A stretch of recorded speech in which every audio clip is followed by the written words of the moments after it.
Bonsoir mesdames et messieurs et bienvenue à cette nouvelle édition de votre journal télévisé sur MyUC TV. Tout de suite, les titres à la une de l'actualité. Des inondations dans plusieurs quartiers de la cité économique du Cameroun, Douala. Les détails dans ce journal. L'entreprise de transport Yango sommet de régulariser sa situation. Il est heurté par les chauffeurs de taxi-compteurs qui se plaignent. La Caisse nationale de prévoyance sociale fixe à 7 000 francs CFA la cotisation sociale de domestiques. On en parle dans ce journal.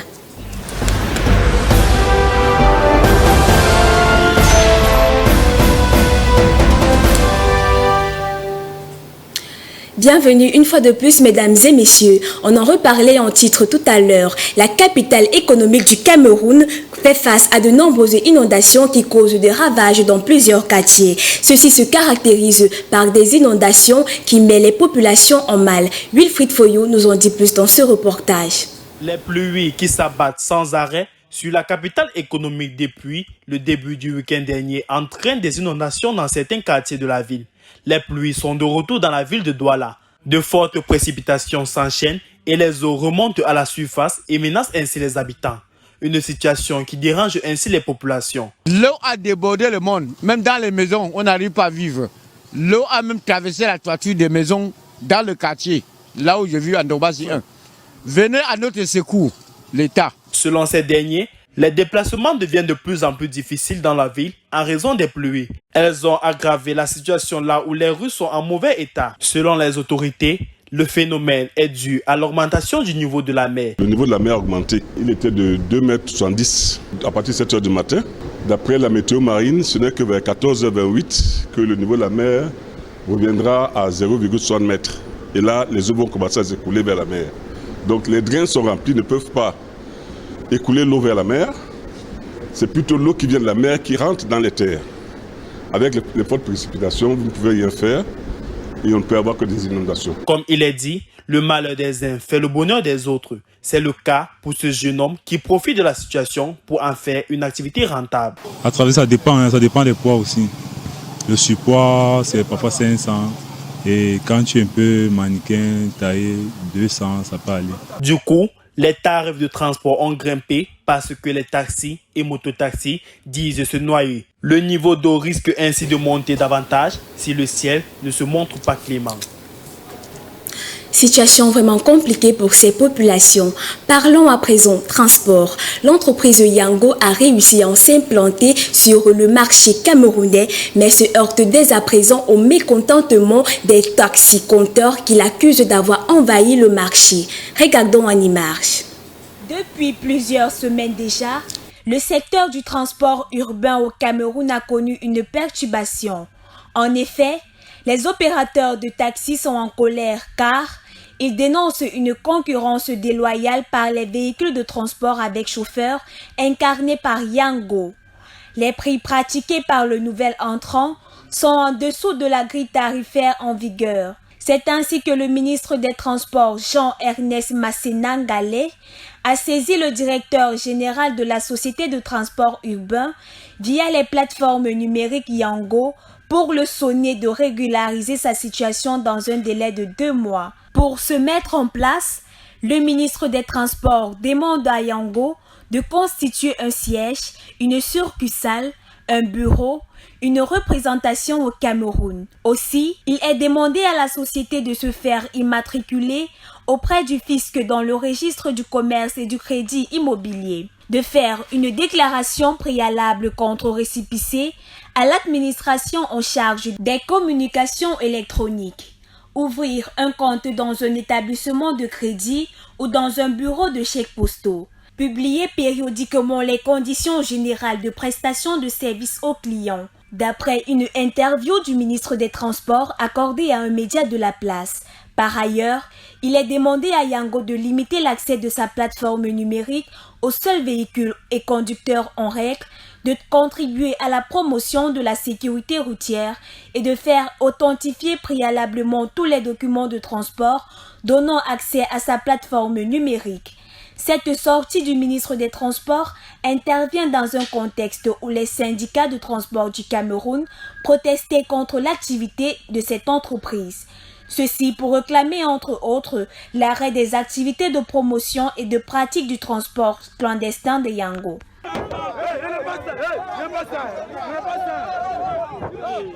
Tandis que les taximans se plaignent de l'activité de Yango, les passagers aiment par contre cette application. Et je sens que ici je suis à l'aise. Je commande la musique, il y a le clim et tout cela. Je suis à l'aise donc je me sens bien. En tout cas. En Afrique, le Cameroun est devenu depuis novembre dernier le 3e pays du continent à disposer du service Yango. Cette dernière qui permet aux prestataires de transport locaux d'utiliser ces services pour transporter les usagers. La Camrail octroie une somme de 400 millions de francs CFA pour les populations riveraines des rails afin de renforcer le partenariat de soutien. Un reportage de Wilfried Foyou. Entre moto-taxi et taxi, l'environnement importe peu. Ici, si l'on va et revient, tout est OK. De l'autre côté, l'un des moyens de transport interurbain au Cameroun met un accent sur son entourage et les voies qu'elle utilise pour son trajet. Dans sa politique de proximité, la Camrail renforce son partenariat avec les riverains du rail. Pour cela, la compagnie de transport ferroviaire octroie 400 millions de francs en soutien aux populations riveraines du rail. En 2021, Camrail, filiale de Bolloré Railway et concessionnaire du chemin de fer au Cameroun, a confié aux communautés riveraines dans les coordinations du littoral, du centre, de l'est, du nord et de la ligne ouest l'entretien des abords de la voie sur 886 km pour 3 campagnes de désherbage. Une assise avec les représentants des différentes localités, question pour le DG de faire une évaluation sur les activités menées dans le cadre de ce programme. Une rencontre qui est plutôt satisfaisante. J'ai vécu un grand moment de dialogue social entre Camrail et des riverains le long du chemin de fer camerounais, de toutes les coordinations du nord au littoral. Nous avons vécu un grand moment d'échange.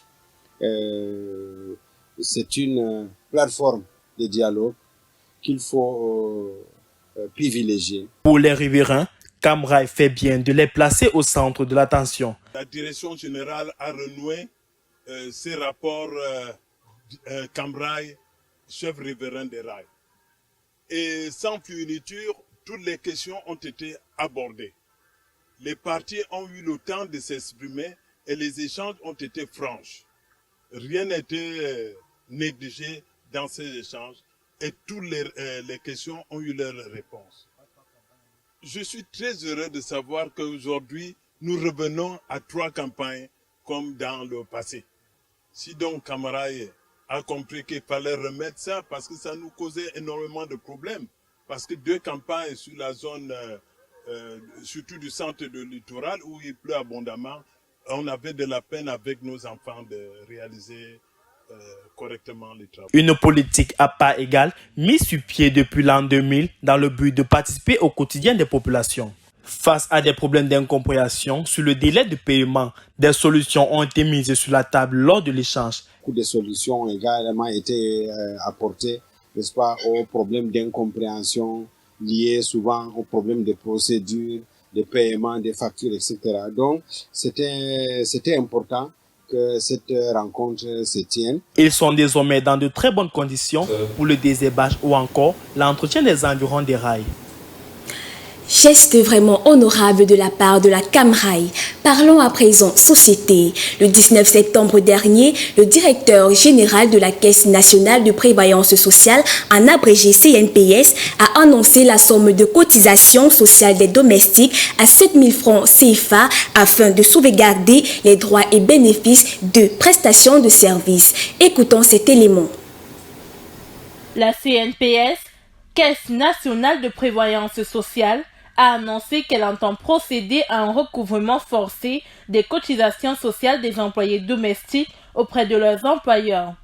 Olivier Mekulu-Vondo, directeur général de la CNPS, a donné l'information le 19 septembre 2022. Il a révélé le montant de la prime minimale de cotisation sociale qui s'élève à 7 000 francs CFA que devra reverser chaque employeur à la CNPS tous les mois au titre des cotisations sociales de leurs employés de maison. En effet, c'est une stratégie de recouvrement. À partir du mois d'octobre, La CNPS va s'assurer qu'au moins ses responsables, quelqu'un qui occupe une position élevée dans l'administration publique ou dans une entreprise, qui a un salaire parfois qui se chiffre à plusieurs centaines de milliers de francs CFA, voire des millions, peut quand même payer 10 000 francs de cotisation sociale pour son personnel. Ce montant forfaitaire devrait permettre d'assurer la couverture sociale des employés de maison qui ne sont pas immatriculés pour la plupart et restent donc inconnus du fonds public de pension. Afin d'inverser cette tendance, la CNPS annonce d'ailleurs, après le mois de septembre courant, des contrôles et des regressements. D'après l'organisme, l'immatriculation et le paiement des cotisations sociales est une obligation légale, sociale et morale à l'égard de ces modestes employés.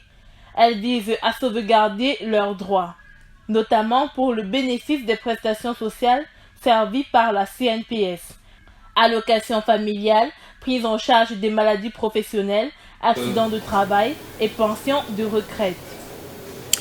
Nous sommes parvenus au terme de notre journal télévisé. Mesdames et messieurs, merci de nous avoir écoutés et surtout, restez scotchés sur les programmes de MyIFC Télévision.